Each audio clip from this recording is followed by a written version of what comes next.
Good afternoon, everyone. Welcome to Brookings India. My name is Dhruva Jayashankar. I'm fellow for foreign policy here. And it's my distinct pleasure to welcome Ambassador Kenji Hiramatsu to Brookings India. As most of you know, Prime Minister Modi will be going to Japan on a 2-day visit. And this is part of a long tradition now of annual summits between the Indian and Japanese leaders.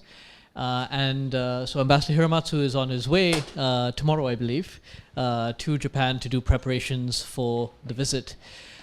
So before his departure, we've been very privileged and honored that he has been willing to join us and take some questions about the bilateral India-Japan relationship, which, as all of you know, is moving and has been progressing in some interesting ways.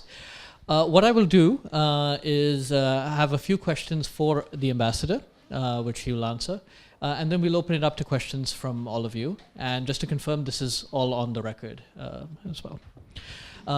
Ambassador Hiramatsu, by the way, comes to India from the Ministry of Foreign Affairs in Japan, and he was previously the Deputy Vice Minister for Foreign Policy and Director General of the Foreign Policy Bureau.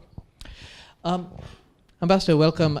You had we've seen Prime Minister Abe and Prime Minister Modi forge a very close relationship over the last few years. They've visited each other, but more significantly, last year in particular, we saw Prime Minister Abe, visit the home state of Prime Minister Modi. He went to Gandhinagar in Gujarat.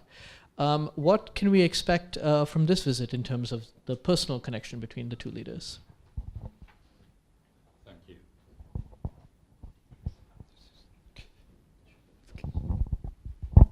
So thank you very much, Dhruva, for organizing this event. It's my pleasure to have this opportunity to brief you on the upcoming Prime Minister Modi's visit to Japan. It will be from 28th to 29th. He'll be visiting Tokyo, and this will be a third visit to Japan as a Prime Minister of India. And this will be a 5th annual summit meeting, and this will be a 12th meeting between two leaders.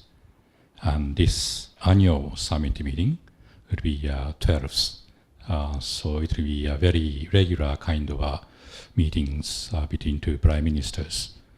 For Japan, India is the only partner to have this kind of arrangement of annual reciprocal visit. And I know that for India, Japan and Russia are only two countries who have this kind of arrangement. So this means our relationship is really special. In 2014, when Prime Minister Modi visited Japan, for the first time as a Prime Minister, I think it is his first visit outside this region. That occasion, they agreed to elevate our relationship to special strategic and global partnership. So now two Prime Ministers really enjoy very close friendship, and they are really relationship of very deep trust. Last year, Prime Minister Modi was very kind enough to invite Prime Minister Abe to his hometown, Gujarat and Gandhinagar. It was very warming and heart-warming kind of a welcome he received. I observed, I think, more than 100,000 people gathered, took to the street to welcome Prime Minister Abe, and many dancing performances took place from different parts of India. It was really, really special kind of a welcome extended to Prime Minister Abe. We feel that Prime Minister Modi made a special attention to Prime Minister Abe's visit. So we really appreciate this kind of a personal kind of attention, welcoming to Prime Minister Abe. So this time we are welcoming Prime Minister Modi. So we like to make it a very special, personal occasion for Prime Minister Modi. We cannot maybe gather 100 people to welcome Prime Minister Modi, but in our own way, we like to make it a very special kind of occasion in order that they can have a very personal kind of engagement and also discussion among two leaders. So we feel that this special strategic and global partnership is becoming really real and becoming more concrete outcomes each time they meet. So I'm sure that this will be another very successful visit based on their very strong trust.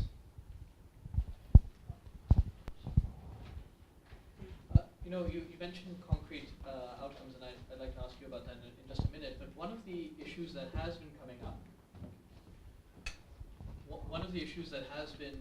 quite prominent for both India and Japan, is that Japan has articulated a free and open Indo-Pacific strategy, which it has detailed to some degree. And we heard from Prime Minister Modi at the Shangri-La Dialogue in Singapore earlier this year about his views on the Indo-Pacific region. Where do you see some convergence, and how do you think that will feed into the visit between by Prime Minister Modi to Japan this time? Yes, I feel that last year's joint statement was titled "Toward a Free, Open, and Prosperous Indo-Pacific." It means that we have really common views with regard to the approach toward Indo-Pacific. So our views are really converging. I observed last year in their conversation, they really enjoy their conversation on Indo-Pacific vision. They really share the basic values like openness and freedom navigation and taking care of the environment, and also rule of law should prevail in this region for the prosperity and peace, stability in this particular region. We really appreciate Prime Minister Modi's speech in Shangri-La Dialogue. It was very much in line with what Japan has been advocating for almost 2 years. So this is really symbolize very close conversation and discussion we had with regard to this particular vision. And we are happy to see that Prime Minister Modi mentioned that Japan is a cornerstone of India's Act East policy. And he mentioned Japan, only Japan, as a partner country to work together on connectivity agenda. So it means that our visions are very much converging, and also we share the importance of ASEAN countries to be really core or center of this Indo-Pacific vision. So I'm sure that next meeting between two leaders, they'll continue to discuss the importance of Indo-Pacific vision and how we can have a more collaboration in concrete terms.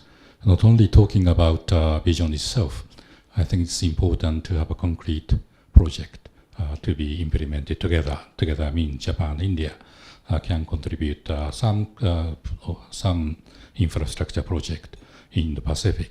Not only in the Pacific, we are very keen to support northeastern part of India.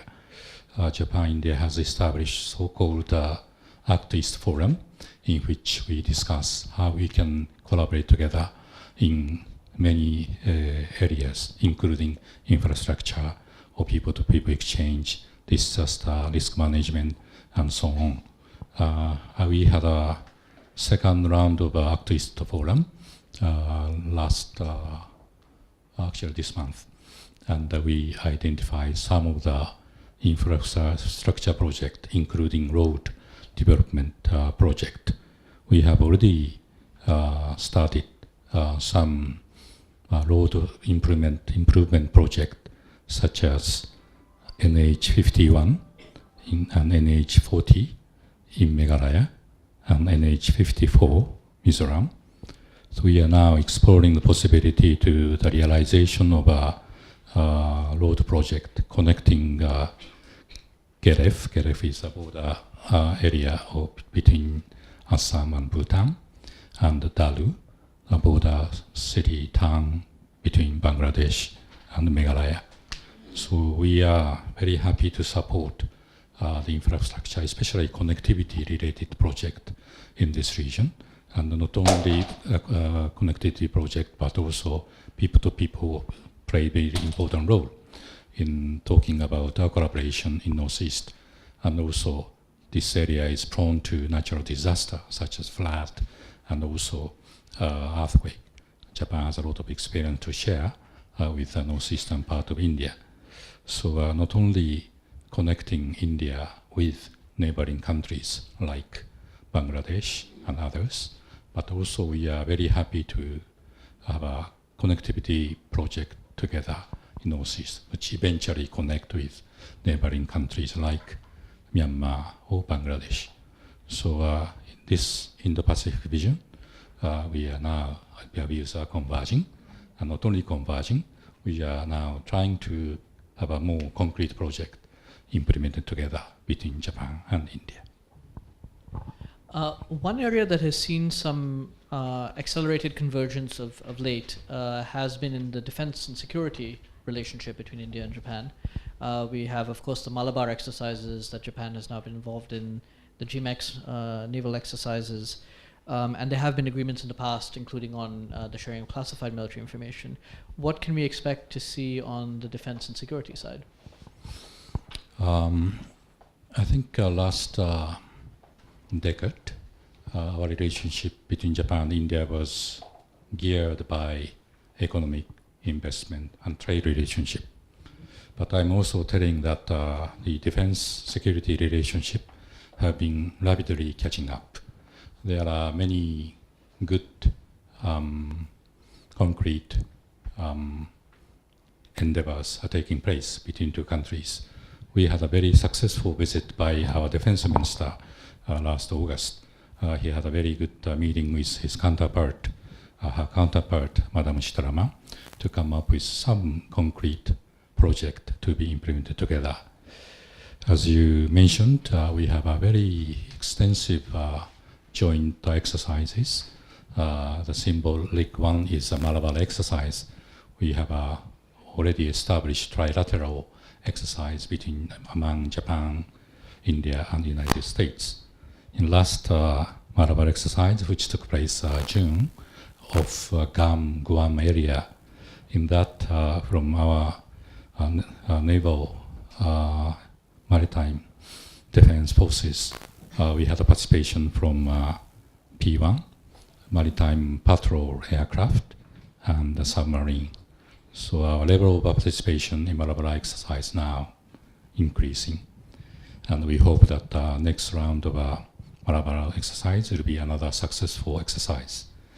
And also this month, we have a so-called Japan-India maritime exercise. This is a bilateral exercise in which our largest state-of-the-art helicopter destroyer, Kaga, took part in this exercise.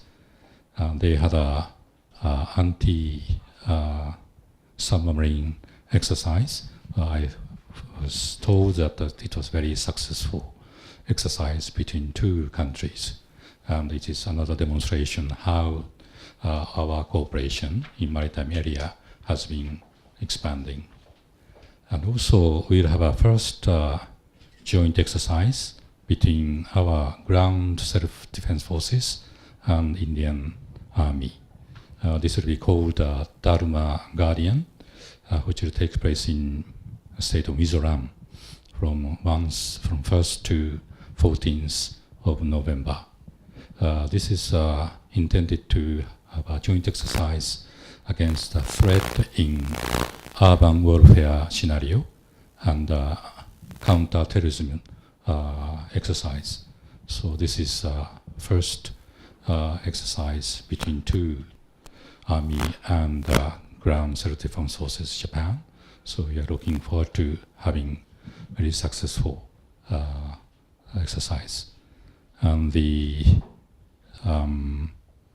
Air Force, Indian Air Force, and also Air Defense Forces of Japan we have another cooperation that will be Japan's participation as an observer in COPE India. This is the India-United States joint exercise.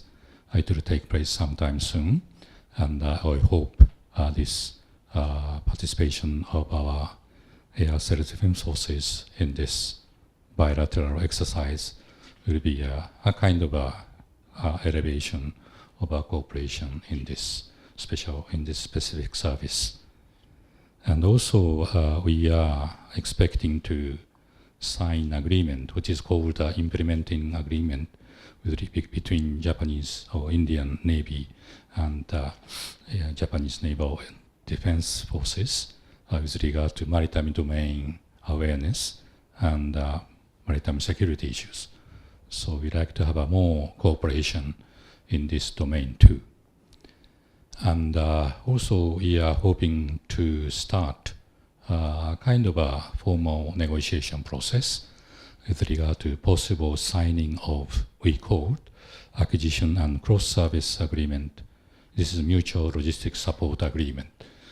This will be, I think, natural that two countries which have such a large number of joint exercises, we have participated together in PKO exercise. I think it is high time for two countries to think about the possibility of this mutual logistics support. And also defense equipment and technology cooperation.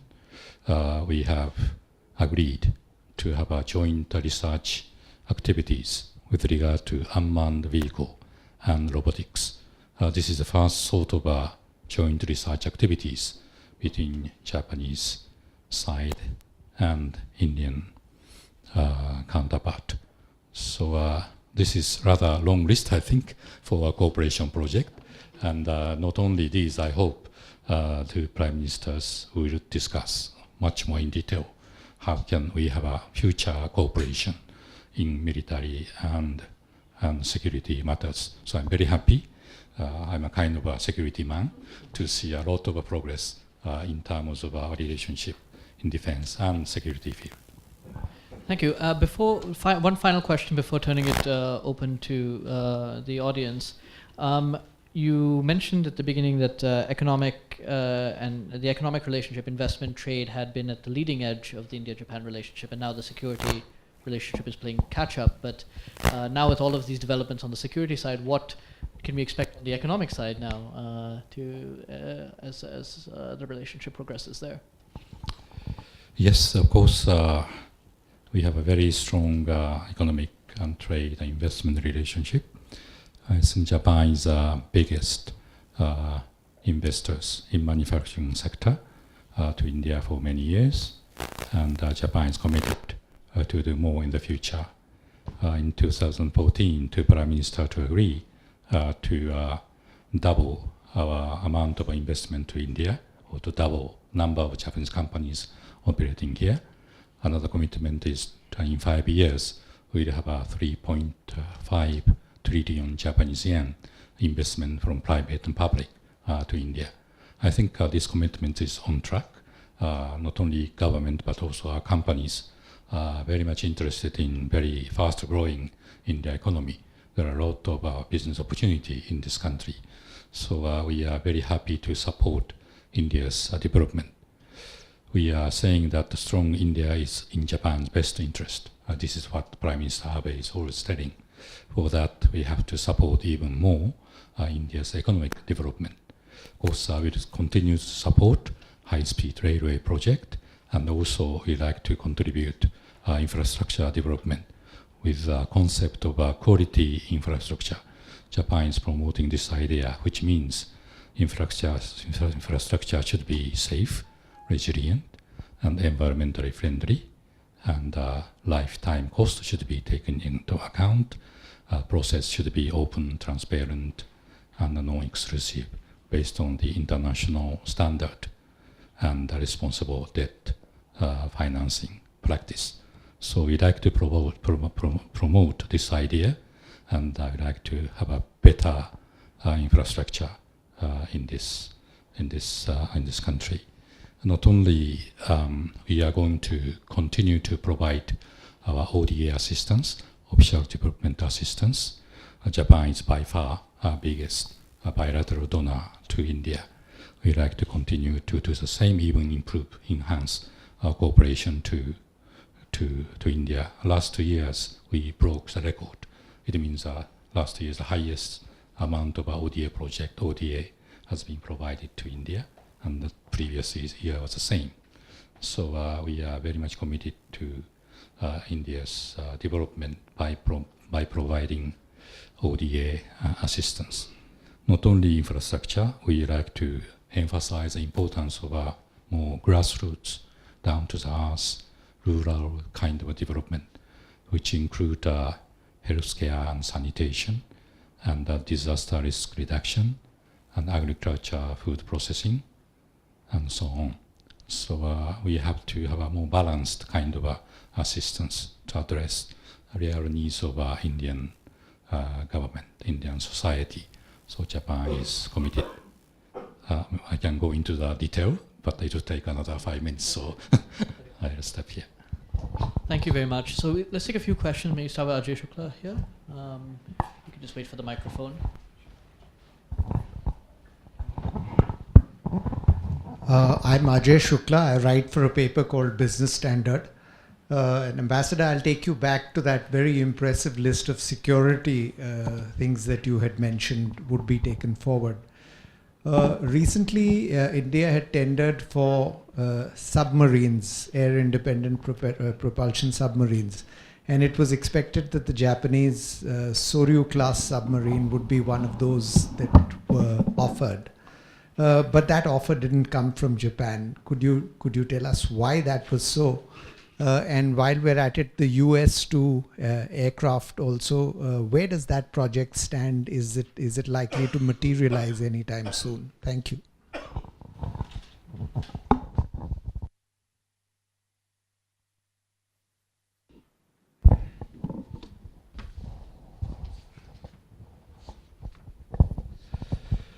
Yes, I know that Indian government is interested in having very high-class Japanese submarine.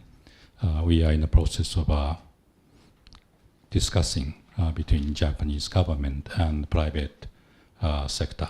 So we haven't come up with any kind of a decision, conclusion with regard to the possibility of collaborating with India with regard to submarine development. So that's the reason why at this particular timing we cannot say what we can do with regard to possible collaboration in submarine sector. With regard to US2, I think last year we decided to continue to discuss on the possibility of this very high-tech, state-of-the-art amphibian aircraft. I think there is no doubt whatsoever with regard to this quality of this US2. This is very important for search and rescue operation and transportation operation, and I know that Indian government has interest in purchasing this US2. So discussion is ongoing. Last year it was said that, if I remember correctly, something like this possible purchase is symbolizing friendship between Japan and India, something like that. So it means that two governments, two leaders have interest in possible purchase of US2. So discussion is now ongoing. I hope some progress will be made in due course.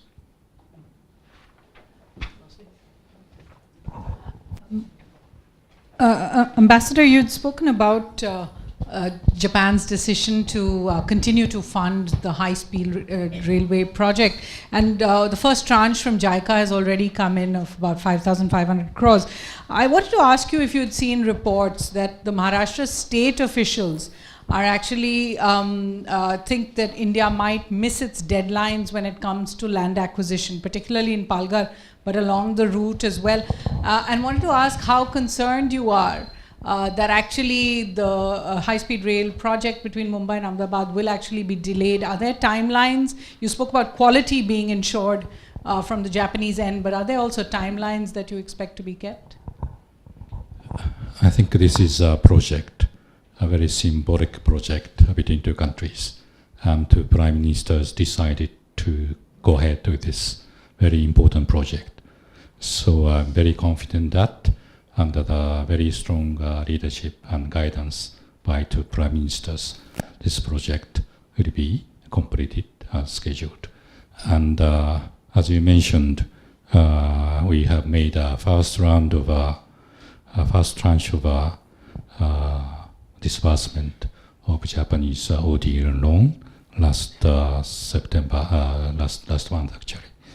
It was 5,500 crores, as you mentioned. So we'll continue to support this project as we have already promised. So with regard to land acquisition, this is very important aspect of any kind of infrastructure project. Japanese team and the Indian team have been working very closely. I observe that they have established a relationship of mutual trust. So I have a 100% trust to our Indian team dealing with high-speed railway project, including land acquisition. So I'm hoping that Indian government, Indian state government, or this National Highway Speed Railway Corporation will find a way to ensure this land acquisition issue will be amicably, mutually satisfactory manner solved. Thank you.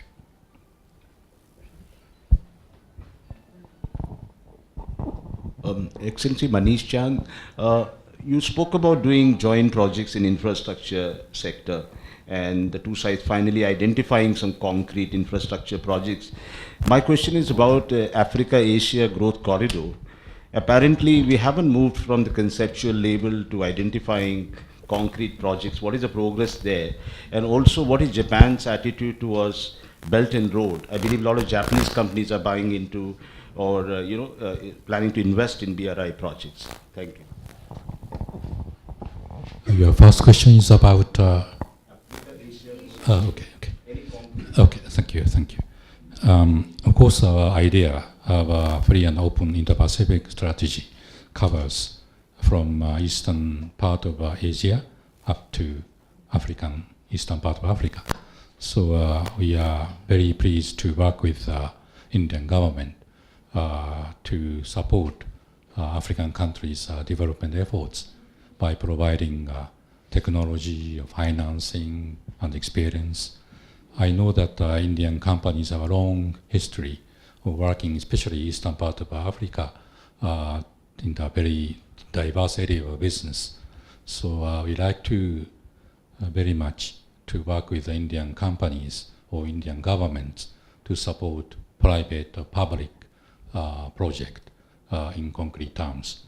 So we are now trying to identify some projects which will be implemented together between Japan and India. And we are also encouraging Japanese and Indian business people to sit together to find out how they can partner together. They can find some concrete project, a business project implemented together. So I think in this way, I'm very much hopeful that some concrete project in government level will be identified sometime soon, and also some concrete business partnership will emerge in our attempts to link Japanese and Indian business, especially operating in African continent. Your second question is? Yeah, question was on Belt and Road. Belt and Road, okay. Okay. Our position has been explained many times, I think. Our position is we really hope that Belt and Road initiative would contribute to peace and prosperity of the region and beyond by fully incorporating international standards, including openness, transparency, economic viability, fiscal soundness of the receiving country. And Prime Minister Abe will visit China from 25th to 27th, just one day before your Prime Minister's visit to Japan. So he will talk about a possibility of more cooperation with China in business sector. But our basic principles, as I mentioned, so based on that, he will see what kind of project Japan, India collaborate together. But we are very much fully aware India's government's position with BRI.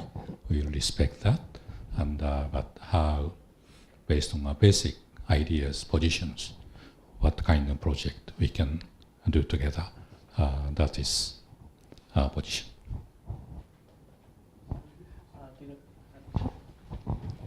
Ambassador Dinakar Peri from the Hindu. Yeah. Right. Yeah. One clarification and one question. On the submarines, you mentioned your discussions with your industry and the government. So, are you saying there is a proposal from the government of India or request from the government of India about for an offer on your Soryu submarines? Because there is a process of submarines underway right now. Is this separate from that? Just for a clarification on that.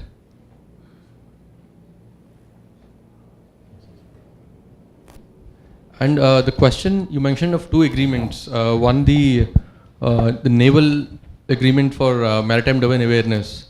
So, do you expect, what is the contours of the agreement? What is the nature of it? And do you expect it to be signed during the visit? With regard to your second question, I cannot predict what will happen when your Prime Minister comes and has a discussion with our Prime Minister. But of course, we hope that some concrete kind of agreement will take place when your Prime Minister visits to Tokyo, but still up to them to decide. So we are hoping that some concrete outcome will emerge after two Prime Ministers' discussion. Your first question is through, I cannot say much about that. It is still, I think, internal process of Indian government, and I cannot say what is the stage of collaboration or discussion in your government, what kind of requests we are asking us. We cannot say much about that because this is really India's government internal process. So maybe you can ask your Indian government what is the current stage of a discussion. So we are not in a position to say much about that.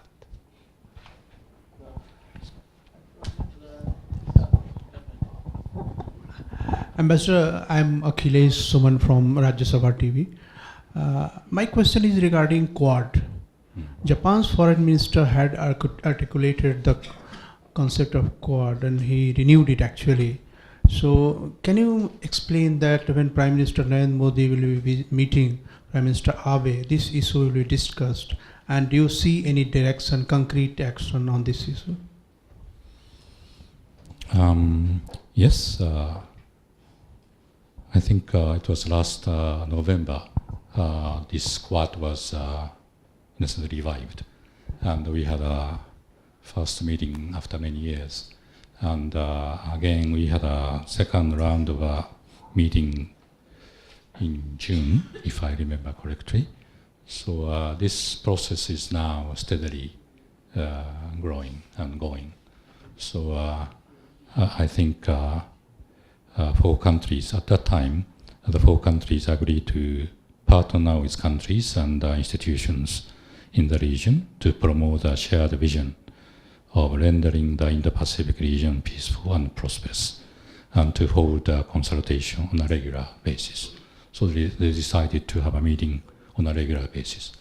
I hope they will continue to discuss in this Quad format.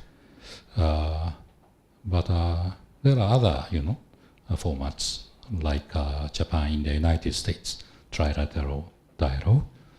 We have Japan, Australia, United States trilateral, and also we have Japan, India, and Australia trilateral meeting. So I think there are several avenues to achieve our common goal, free and open and prosperous and inclusive in the Pacific region. So this Quad is not sole mechanism to promote our idea of Indo-Pacific vision. So there are multi-layered way of achieving this. And in any circumstances, I think ASEAN will play a central role. So we have to take into account ASEAN's pivotal and central role in promoting our common idea of Indo-Pacific. So I'm a firm believer in this region, there's not only one mechanism to promote our common goal. There should be multi-layered, multifaceted. So in combining these different mechanisms, we are going to achieve this common goal. So I, of course, attach importance to this called quadrilateral dialogue. I hope it will continue to meet and to have a very meaningful discussions. But this is not sole only mechanism to promote our common Indo-Pacific vision. Hello, thank you. Hello, Ambassador. I'm Sahil from Vision India Foundation. I want to know what are the major activities between the two countries when it comes to people-to-people relations or cultural relations, particularly youth relations, and where can we see that going in the future? Thank you very much. This is another my very, very favorite topic. And not only talking about very hard issues, but we have to talk about the soft agenda too. So people-to-people agenda is very important. We are trying to promote that. We have, of course, scholarship project. We have a so-called Sakura Science Project. We are inviting science students to Japan to interact with their counterparts. They participate in the lectures of very famous scholars. It was a very important project. So we have youth exchange programs. We have been inviting many Indian youth to Japan. So in this way, not only science but also humanity agenda, we like to have more interactions between Japan and India. And I'd like to see more tourists coming from Japan, to India especially. I see the steady growth of Indian tourists coming to Japan. You know, sakura, cherry blossoms, it's a great attraction to many Indian people. I see the very strong, even stronger interest toward everything about Japan. So we like to have a more understanding in people-to-people level, especially cultural exchanges. I like to see more Japanese people interested in anything about India. In that way, we can have a more cooperation. But I think language plays a very important role. For that purpose, the Prime Minister agreed last time, they met last September, they agreed to have 100 more courses, classes for Japanese language teaching in this country. And for that, we need Japanese language teachers. So we established Japanese language teachers training institute in JNU last July. So in that way, we like to have more qualified teachers available for many parts of India. So I attended the first so-called graduation ceremony for first batch in 30. It was around 30 very motivated Indian students who want to be a Japanese language teacher. I was very much moved their commitment and enthusiasm to be a Japanese language teacher. So in this way, we like to have a more, partnership and trust between two countries. I know that we feel very close. I'm been here 2 years and 8 months. I feel very close whenever I meet Indian people. I'm very much, very comfortable because of our way of thinking, our religious thinkings, and our tradition from many years, many centuries ago. It was very, very deeply ingrained in our hearts. So there are lots of potential for mutual understanding and people-to-people exchanges. So I like to really emphasize that.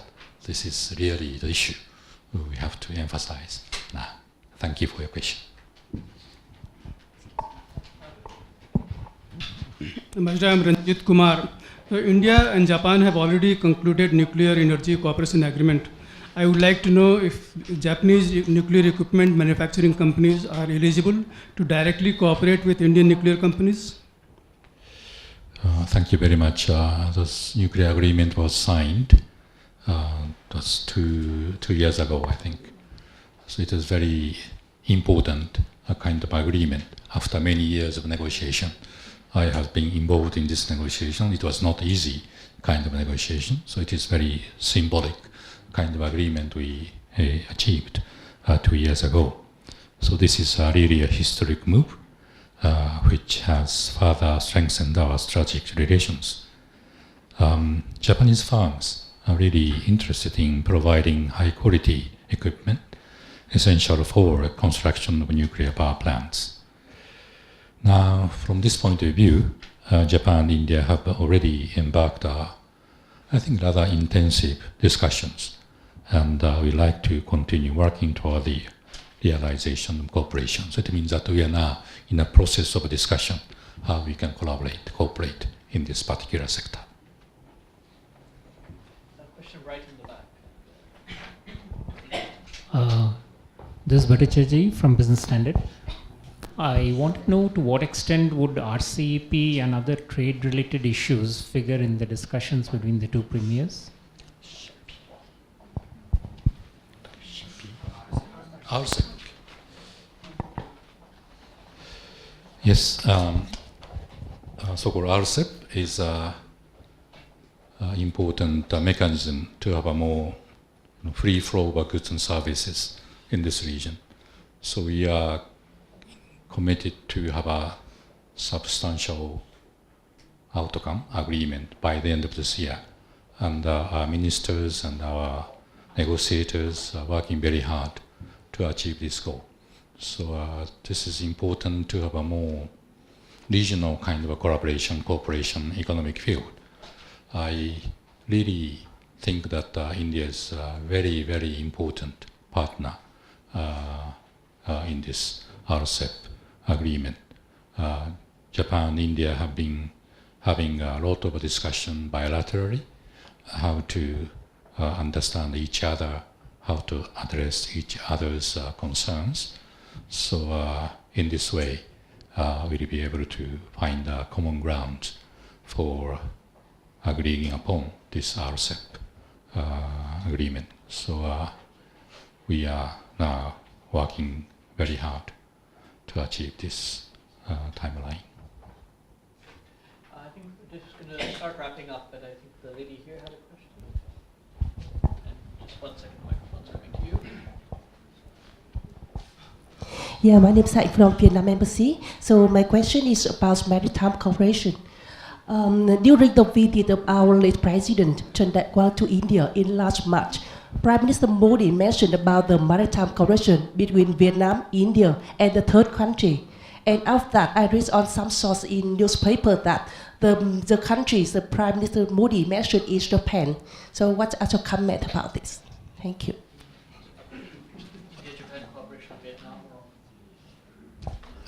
Yes, maritime cooperation is very important, and we'd like to have more countries involved in this common endeavor. And Japan and India have been working very closely to achieve a very free and open and secure and inclusive, prosperous Indo-Pacific region. So Japan and India cannot do alone for achieving this goal. So for that, any regional mechanism, ASEAN-related ES and IRF mechanism is important, and also some bilateral, trilateral mechanism. I cannot say at this moment what kind of a new arrangement format will be emerging, but it is natural that Japan and India will reach out to ASEAN countries, including Vietnam or maybe Indonesia. All these maritime nations should be included in this common endeavor to achieve the same goal. So I don't have at this particular moment that is some concrete initiative with regard to having new format. But personally, always Vietnam is very important partner both for Japan and India. So we can do something together, formally or informally. Thank you. I think that's we're out of time, and it just leaves it to me to thank the ambassador. I know he's probably very busy with preparations for the forthcoming visit, but to take some time today to be with us. For those of us who work at think tanks, we write things, we hope people read them. Usually they don't. But every once in a while, when we're lucky, we write something and recommend something and the government's actually adopt it. So two and a half years ago, we wrote in a book that came out that amongst other things, the recommendations were that India and Japan should expand their ground and air military-to-military contacts, and that Japanese ODA could be used not just in Northeast India to develop connectivity, but also in third countries as well. And I'm very encouraged and happy to see that once we got lucky and that these are all recommendations that seem to be coming through with the forthcoming visit. But thank you again, Ambassador, for being with us, and I hope you'll come back and join us another time. Thank you.